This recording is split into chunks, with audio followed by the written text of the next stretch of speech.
Kita awali Kupas Sosial pada pagi hari ini, saudara, di mana kepolisian Polres Palu menangkap 3 orang pelaku curanmor.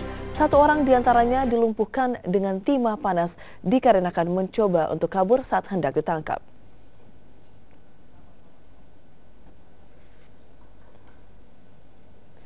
Sebanyak 12 kendaraan roda 2 berhasil disita aparat kepolisian sebagai barang bukti dari hasil kejahatan para pelaku. Ketiga pelaku yakni ZU, RH, dan juga TM bertindak sebagai penada yang juga berprofesi sebagai buruh bangunan dan wira swasta. Pelaku yang juga spesialis curanmor ini ditangkap di 2 lokasi yang berbeda.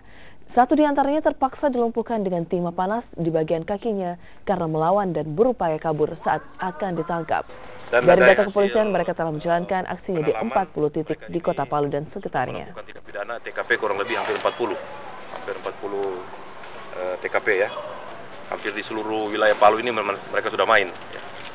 Hampir 40 TKP dengan modus operandinya melakukan aksinya dengan cara mengintai motor, mengikuti, dan termasuk kendaraan yang diparkir juga.